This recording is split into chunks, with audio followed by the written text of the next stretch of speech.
CM ಕುರ್ಚಿ ಅಲುಗಾಡ್ತಾ ಇದೆ ಅಂತ ಪ್ರಧಾನಿ ನರೇಂದ್ರ ಮೋದಿ ಅವರು ರಾಜ್ಯಕ್ಕೆ ಬಂದಾಗ ಹೇಳಿಕೆಯನ್ನ ನೀಡಿದ್ರು. ನಮ್ಮ ಪಕ್ಷದ ಆಂತರಿಕ ವಿಚಾರ ಅವರಿಗೆ ಯಾಕೆ ಅಂತ ಮಾಜಿ ಸಚಿವ ರಾಜಣ್ಣ ಗುಡುಗಿದ್ದಾರೆ. ಆಡಳಿತ ಯಂತ್ರ ದುರುಪಯೋಗ ಮಾಡಿಕೊಂಡು ಪಶ್ಚಿಮ ಬಂಗಾಳದಲ್ಲಿ ಅವರು ಚುನಾವಣೆಯನ್ನು ಗೆದ್ದಿದ್ದು. ಆದರೂ ಜನಾದೇಶಕ್ಕೆ ತಲೆಬಾಗಲೇಬೇಕು. ಪ್ರಧಾನಿ ಇಂದಿರಾ ಗಾಂಧಿಯವರ ಹೆಸರು ಹೇಳಿಕೊಂಡೇ 200 ಜನ ಎಂಪಿಗಳು ಗೆಲ್ತಾ ಇದ್ರು. ಅಂಥವರ ಪರಿಸ್ಥಿತಿಯ ಒತ್ತಡಗಳಿಗೆ ಸಿಲುಕಿ ಸ್ವಯಂ ಸೋಲು ಅನುಭವಿಸಬೇಕಾಯಿತು. ರಾಜಕಾರಣದಲ್ಲಿ ಪಾಪ್ಯುಲಾರಿಟಿ ಯಾರಿಗೂ ಶಾಶ್ವತ ಇಲ್ಲ. ಇಂದಿರಾ ಗಾಂಧಿಯವರ ನಂತರ ಮಾಸ್ ಲೀಡರ್ ಯಾರಾದರೂ ಇದ್ರೆ ಅದು ಮೋದಿನೇ. ಹಾಗಂತ ನಾನು ಮೋದಿಯವರನ್ನ ಹೊಗಳ್ತಾ ಇಲ್ಲ, ವಾಸ್ತವಾಂಶ ಹೇಳ್ತಾ ಇದ್ದೀನಿ. ರಾಜಕಾರಣದಲ್ಲಿ ಪಾಪ್ಯುಲಾರಿಟಿ ಯಾರಿಗೂ ಶಾಶ್ವತ ಅಲ್ಲ, ಅದನ್ನು ಮೊದಲು ಅವರು ಅರಿಬೇಕು ಅಂತ ಹೇಳಿದ್ದಾರೆ. ಚಿನ್ನ ಖರೀದಿಗಾಗಿ ಹಣ ಹೂಡಿಕೆ ಮಾಡಿದ್ದ ಮಹಿಳೆಯರಿಗೆ ವಂಚನೆ ಮಾಡಿರುವ ಘಟನೆ ಹಾಸನದ ಬ್ಯಾಡರಹಳ್ಳಿಯಲ್ಲಿ ನಡೆದಿದೆ. ಎಸ್ಕೆ ಗೋಲ್ಡ್ ಹಾಗೂ ಸಮೃದ್ಧಿ ಸಿರಿ ಪ್ರೀಸಿಯಸ್ ಕಂಪನಿ ಮೇಲೆ ಆರೋಪ ಕೇಳಿಬಂದಿದೆ.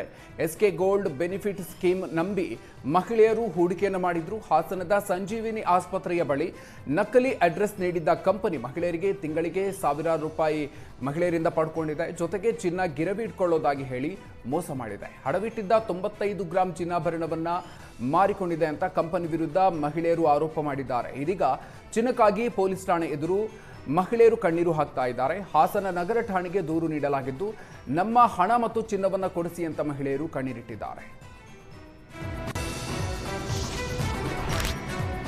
ಪೊಲೀಸ್ ಇನ್ಸ್ಪೆಕ್ಟರ್ ವರ್ಗಾವಣೆ ವಿಚಾರದಲ್ಲೂ ರಾಜಕೀಯ ನಡೆದಿದ್ದು, 2 ದಿನದಲ್ಲಿ ಒಂದೇ ಪೊಲೀಸ್ ಠಾಣೆಗೆ 2 ಅಧಿಕಾರಿಗಳ ವರ್ಗಾವಣೆ ಮಾಡಿ ಬದಲಾವಣೆ ಮಾಡಲಾಗಿದೆ. ಗಂಗಾವತಿ ಪೊಲೀಸ್ ಠಾಣೆಗೆ 2 ದಿನಗಳ ಹಿಂದೆ ಎಂ ಹಾಲೇಶ್ ಅನ್ನೋರನ್ನ ಪಿಐ ಆಗಿ ವರ್ಗಾವಣೆ ಮಾಡಲಾಗಿತ್ತು. ಇವತ್ತು ಅದೇ ಜಾಗಕ್ಕೆ ಪ್ರಕಾಶ್ ಯಾತನೂರ ಅವರನ್ನ ಕರ್ತವ್ಯ ನಿರ್ವಹಣೆಗೆ ಆದೇಶಿಸಲಾಗಿದೆ. ಹಾಲೇಶ್ ಪರ ಮಾಜಿ ಶಾಸಕ ಇಕ್ಬಾಲ್ ಅನ್ಸಾರಿ ಮನವಿ ಮಾಡಿಕೊಂಡಿದ್ರು.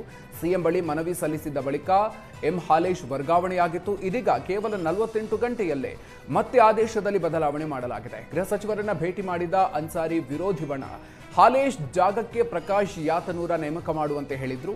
ಕೈಮುಖಂಡ ಶ್ಯಾಮೀದ್ ಮುನಿಯಾರ್ ಗೃಹ ಸಚಿವರ ಭೇಟಿ ಮಾಡಿ ಮನವಿಯನ್ನು ಸಲ್ಲಿಸಿದ್ದು. ಇದೀಗ ಎಂ ಹಾಲೇಶ್ ವರ್ಗಾವಣೆ ಆದೇಶ ರದ್ದು ಮಾಡಲಾಗಿದೆ. ಇಕ್ಬಾಲ್ ಶಕ್ತಿ ಕುಂದಿಸಲು ಪಕ್ಷದ ನಾಯಕರಿಂದಲೇ ಷಡ್ಯಂತ್ರ ಅನ್ನೋ ಆರೋಪ ಕೇಳಿಬಂದಿದೆ.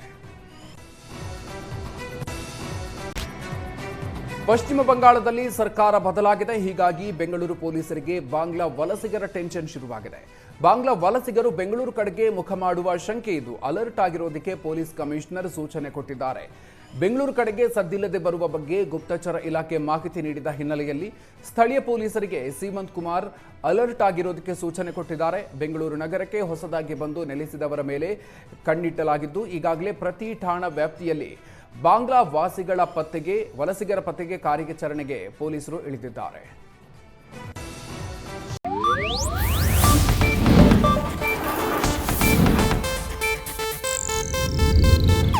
ಇದು ಏಷ್ಯಾನೆಟ್ ನ್ಯೂಸ್ ನೆಟ್ವರ್ಕ್ ಪ್ರಸ್ತುತಿ.